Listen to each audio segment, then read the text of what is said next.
Hey everyone, welcome back to another video. So we're into the last 16 and we can make unlimited transfers. So it's now time to look at the perfect side to get you through the rest of the tournament. And some of these sides that I've said that will go through, potentially they won't, and there'll be other sides in there. But I'm just doing a quick squad build to see what potential we could buy and pre-planning. Because the earlier we plan for these things, the better it is, because once them fixtures are finished, we'll only have a few hours to sort our sides out before they lock in for the deadline. So we need to start thinking about these things as early as possible. In this video, I'll go over the potential fixtures and which sides have already locked themselves into the last 16. I'll go over the budget change, the amount of transfers we're allowed to use in each round, and how many potential players we can have from each club each round because it's changed. And then I'll show you my first draft for the last 16.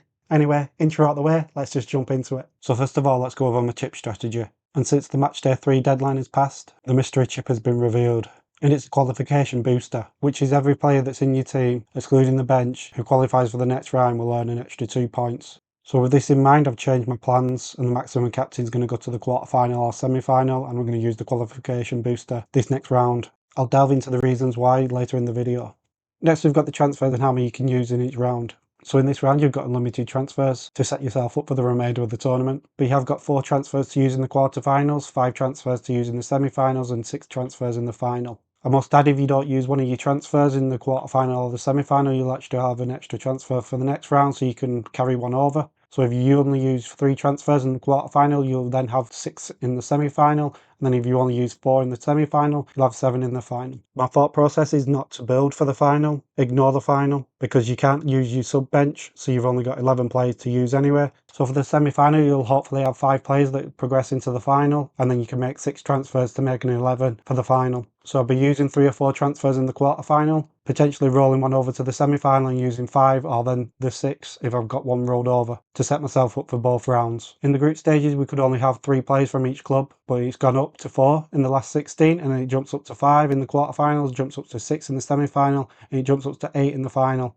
If a side like Bayern Munich, PSG, Real Madrid get into the final, it'll be very hard to have 8 players from them sides because the players are very costly, so keep that in mind. But it is good that you can start to load up on the teams that you think are going to progress. As of right now, we don't know the round 16 fixtures, and whatever the fixtures are in that one, we'll know what the quarterfinal, semi-final and the final progression would be, and who could look like they're going to go through and who are not. But as of right now, we don't know that, so it's hard to load up on a side until we know fully what side looks like they're going to have the easiest route to the final. Next, we've got the last round of 16 fixtures. I've put the question mark because these are just predicted. We've got 5 teams that are locked into a fixture. That's Palmeiras against Botafogo, an all-Brazilian side tie. We've got PSG versus Inter Miami locked in as a fixture on day 2, and Flamengo have already secured top spot in Group D.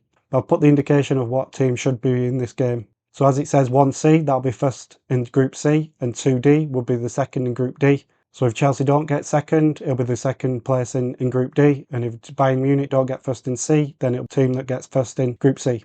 With me looking to use the chip of qualification, I am looking at teams like Fluminense and Monterrey and Palmeiras and Botafogo, because they could potentially get through, give me an extra 2 points, and then I've still got them for the next round, and then I could potentially sell them in the semi-final if they do get knocked out for somebody that I think is going to get into the final. There's a few ties in there that I'm not sure which way they'll go. Bayern Munich versus Chelsea. Bayern Munich are probably a bit of the favourites, but there's still a chance that Chelsea could win. Flamengo versus Benfica, that sounds like a tough one to predict. Inter Milan versus Dortmund, that's one that I'm not sure I can predict. Real Madrid versus Juventus. Real Madrid should be the favourites, but I'm not sure I can predict it. I think from these predictions, PSG will beat Inter Miami, City will beat Al Hilal.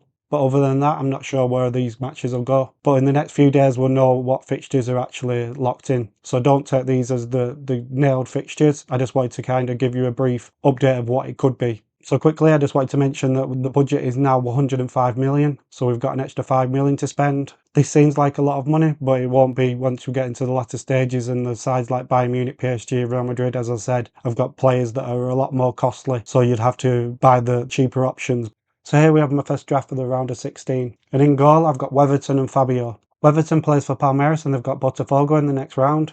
I'm not sure who I can predict who's going to win out of that game, but I do want cheaper goalkeepers and then put my money into the outfield players because I think that's where the points are. And the tournament's been very hard to predict clean sheets. And then my second goalkeeper is Fabio. He plays on a completely different day and he's on a completely different side of the knockout stages. So if they do both progress, I can have them on different days and then potentially use one of them, and then if he doesn't keep a clean sheet, swap to the other one. And he could potentially be playing Monterrey and that could be a clean sheet for him. I'm not 100% sure they will keep a clean sheet. I think there's a good chance that they could. So that's why I've got him at the moment. Into defence, and I've got Hakimi. He scored last night. He's locked into my side. Stanisic is a cheaper option to the Bayern Munich defence. He started the first 2 games. Next we've got Garcia, who started for Real Madrid the first 2 games. He's won a penalty and he's got himself an assist. Then we've got the cheaper option in Dortmund at 4.9. There's a chance he could keep a clean sheet against Inter Milan. I've not been impressed with Inter Milan so far, and with the injuries, there could be a chance that he keeps a clean sheet and gets a goal or assist. And then lastly, we've got Pacho. He's the cheaper option into the PSG defence, and I think there's a strong possibility they keep a clean sheet. Right now, Hakimi, Stanisic, Garcia and Pacho, them ones are pretty much locked in.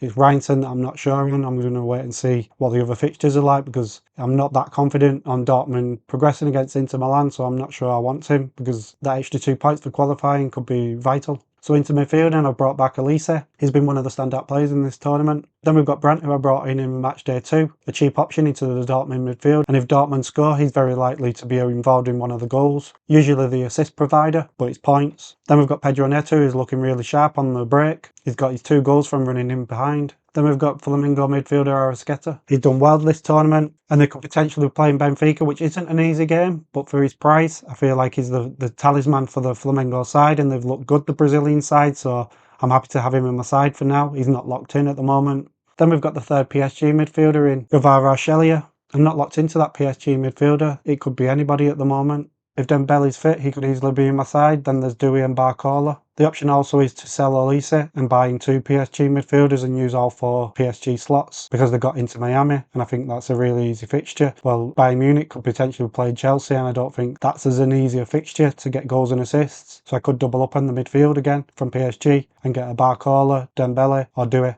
Then up front, we've got Haaland, Gracia and Mbappe. I'm pretty certain I'll have Haaland in my side. I think that's the only City player I really want to keep. I'm not sure on the other positions, just because they've been rotating so much and there's so many options. I'm not that confident on them keeping clean sheets. As the FPL season has shown, Edison doesn't really get many clean sheets or save points. The defence keeps getting rotated, and in the midfield, the wingers are always getting rotated, and there's still uncertainty on the players like Foden and Cherki and Marmoush, which ones will get the minutes. So I'm just locked into Haaland because he's the focal point. Then I've got Guirassy, and I know I've got 3 Dortmund players and potentially against Inter Milan, which isn't a really good fixture for them, and I could change that and buy somebody else. There's potential players like Pavlidis for Benfica, who could potentially be playing against Flamengo. That could be an easier fixture for them, and that could free up some money to spend elsewhere in my side. And then the third is Mbappe. He's not locked in. He could potentially be playing Juventus. He hasn't played the first few games and been in hospital, so there is a bit of a worry about him and his fitness.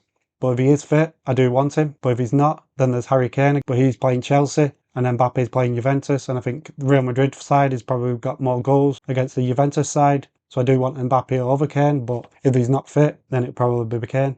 So lastly, I just want to talk about the chips and what I'm thinking right now. I'm thinking about using my qualification booster. Palmeiras against Botafogo, Weatherton could get through. Fabio's potentially against Monterrey. The PSG players are against Inter Miami. Garcia and Mbappe is against Juventus.